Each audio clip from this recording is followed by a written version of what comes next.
प्रश्नार्थ हे जे तिरडी आंदोलन निघालेलं आहे, या तिरडी आंदोलनाच्या प्रसंगी मी एका आंदोलनामध्ये एक आमदार बांगरसाठी एक छोटंसं एक कविता म्हणली होती.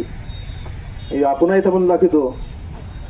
हे जे प्रेत आहे, हे प्रेत इथल्या या वसमतच्या प्रशासनाचं आहे.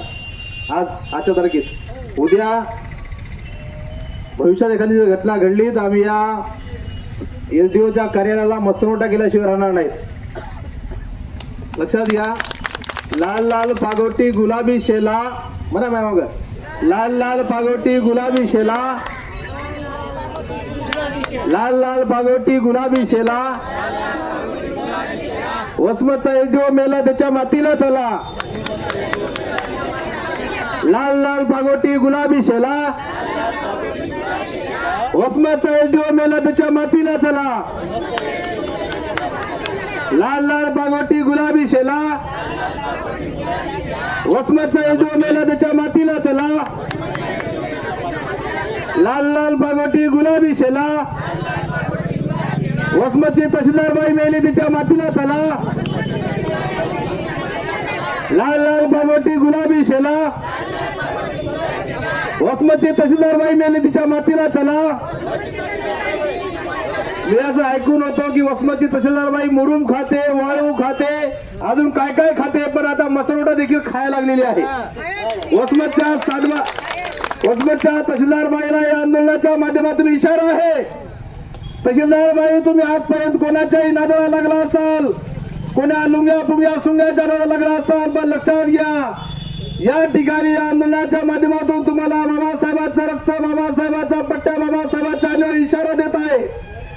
जर वसमतच्या तहसीलदार बाईनं आपले कान मोकळे ठेवून ऐकावं, जर येणाऱ्या काळामध्ये काही दिवसामध्ये, एका महिन्याच्या आत भोगावची स्मशानभूमी जर 7-12 जर नाही लागली, नाही जर नोंद केली, तर या तुमच्या ऑफिसचा आम्ही मसनोटा केल्याशिवाय राहणार नाहीत.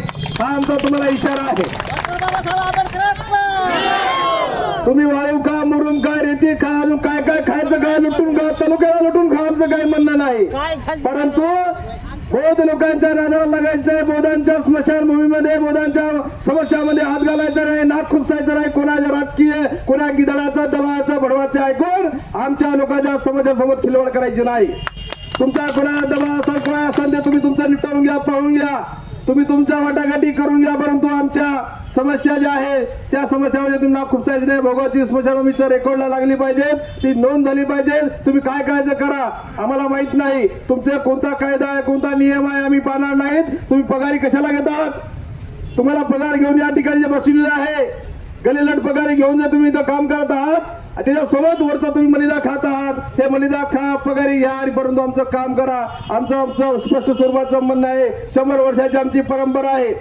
आमच्या 100 वर्षापासून आमच्या पिढ्यानपिढ्याच्या अनेक लोकांचे अंत्यविधी आम्ही ज्या ठिकाणी केले, त्या ठिकाणची जी आमची भावनिक जी जागा आहे, ज्या ठिकाणी आमचं भावनिक नातं जुडलेलं आहे, अनेक आमचे पूर्वज त्या ठिकाणी, मोठमोठे पूर्वज आमच्या त्या गावातले आम्ही त्या ठिकाणी दफन केलं, त्यांचं अंत्यविधी केलेला आहे. अशी आमची हक्काची जागा असलेली, परंपरेची जागा असलेली, भावनेची जागा असलेली, तुम्ही एका क्षणामध्ये एखाद्या देशावर उडीत आहात, हे आम्ही खपून घेणार नाहीत. 100 वर्षाची परंपरा आहे आमचं. त्या ठिकाणी आम्ही आतापर्यंत आमचा अंत्यविधी केला आहे, आम्ही तिथंच करणार. भोगावमध्ये येणाऱ्या काळामध्ये एखादा जर अंत्यविधी जर झाला तर पहिल्यांदा आम्ही त्या जागेवर नेणार. जर तिथं आम्हाला विरोध झाला तर आम्ही इथं तहसीलदार तुमच्या एसडीओ कार्यालयासमोर ते आम्ही प्रेत घेऊन येणार आणि त्याचं अंत्यविधी करणार. तुम्ही तर कोणता कलम लावा, कोणता नियम लावा, कोणत्या प्रकारचा गुन्हा करा, परंतु हे आंदोलन आता पेटलेलं आहे, ते विझणार नाही, शांत होणार नाही. या आंदोलनाच्या माध्यमातून इथल्या एसडीओ साहेबांना देखील आमचा इशारा आहे की आम्ही तुम्हाला चर्चेला तुमच्यासोबत आलो होतो. चर्चा करता असताना तुम्ही सांगितलं होतं की आम्ही लगेच आदेश काढतो आणि मी फेर रद्द करतो, परंतु कोण लगेच आदेश काढतो असं बोलल्यानंतर देखील आजपर्यंत तुम्ही आदेश काढला नाही, फेर रद्द केला नाही. तुम्हाला कुठल्या प्रकारची आम्हाला न्याय दिल्याची तुमची भूमिका आम्हाला दिसत नाही. म्हणून आम्हाला हे आंदोलनाचं पवित्र आम्हाला उचलावं लागलं, हातामध्ये आंदोलन घ्यावं लागलं. या आंदोलनाच्या माध्यमातून एसडीओ साहेबांना आमची विनंती आहे, हात जोडून विनंती आहे की तुम्ही आता तरी या आंदोलनाच्या माध्यमातून जागे व्हा. आज आम्ही 400-500 लोक इथं आलेले आहोत, उद्या आम्ही अख्खा तालुका घेऊन इथं येतील. जर या दिवशी आम्ही तालुका इथे घेऊन येतील, ती वेळ आमच्यावर येऊ देऊ नका, तुमच्यावर देखील येऊ देऊ नका. अशा प्रकारचे एक निर्वाणीचा इशारा या ठिकाणी मी देत आहोत. आणि या आंदोलनामध्ये जे सहभागी झालेले आमचे तालुक्यातले विविध